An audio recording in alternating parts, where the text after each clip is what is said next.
Nathan Segura here at Huntington Bank Field, where the Browns close out the preseason in style with a 37-13 win over the defending AFC champion New England Patriots. Now, of course, the starters for the Browns and the starters for the Patriots did not play in this one, but this is real-life drama. This is reality TV. People playing for their roles, people playing for their football livelihoods, trying to make the Browns' 53-man roster, or at least show enough to make a 53-man roster elsewhere if it doesn't work out here in Cleveland. Now, those cutdowns will come on Sunday, where they've got to get this roster from 90 down to 53. For the Browns today, this was a fun one. The offense absolutely humming. They put up 27 points in the first half, led by Dillon Gabriel, who had the best performance he's had in a Cleveland Browns uniform. He went 12 of 15, 180 yards, 3 touchdowns, basically a perfect quarterback rating. 158.3 is perfect. He was 157.9 in complete command. Looked great off of play action. Looked great in the drop back game, even in the read option game.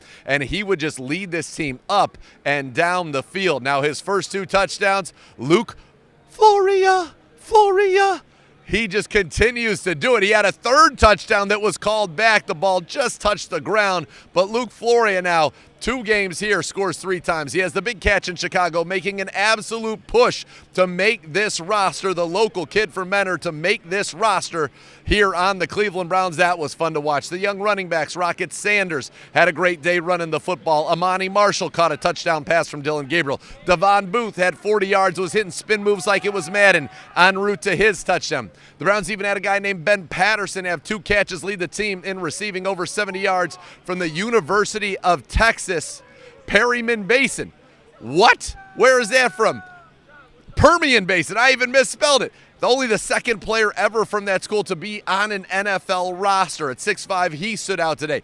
The Browns just had it all working. All the young guys. The lines were good. Controlled the line of scrimmage with the 2nd team, with the 3rd team. It was just fun to watch. And then speaking of fun to watch, Taylon Green comes in the second half. At one point leads a 98-yard touchdown drive. He had a play that you got to go seek the highlight out of.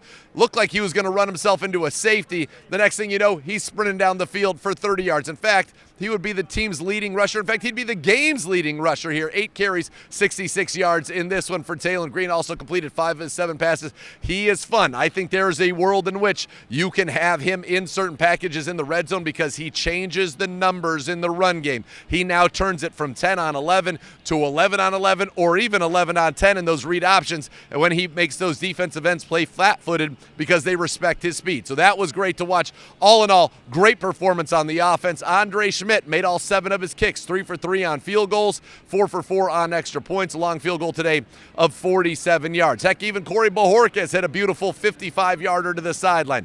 Defensively, the young guys showing up again. Justin Jefferson, your 5th-round draft pick this year out of Alabama, team-high 9 tackles. He gets a sack. He gets an interception. Logan Fano knocking that one in the air as he hit the quarterback. Jefferson picking it off. Easton Mascarenas-Arnold had an interception. Donovan McMillan had an interception. And yes, I give it to him, even though they called pass interference. There was no pass interference. That was an interception. Corday Sidner trying to make this team a defensive end.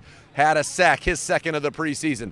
Aiden Huntington was all over the field. This was just a fun game to watch. Fun game to be a part of for the Cleveland Browns, and a fun way to end this preseason, getting Todd Monken his first win as the Cleveland Browns head coach. And I know it's only a preseason win. Now the real task will come to get that first win down in Jacksonville in just 17 days. All eyes, though, on this Sunday. That's when every roster around the NFL must be trimmed down to 53. Tough decisions remain for this Cleveland Browns team. Do they keep all 4 quarterbacks? Who's the 5th or 6th receiver? I think 5th is Tylan Wallace. So who's the 6th receiver? Did Luke Floria do enough? I don't know how much more he could have done. He's looked great. Defensive end, corner, linebacker, safety.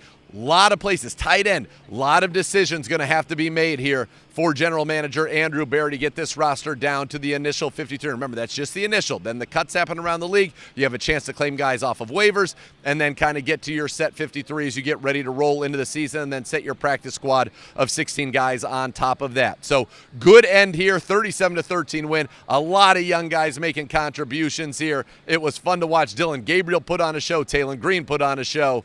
The Browns, 4 quarterbacks.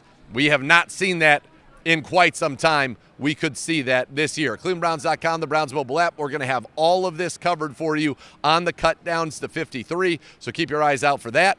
And man, fun way to end it here at Huntington Bank Field. Next stop, Jacksonville. This has been your game recap. The Browns closing out the preseason in style.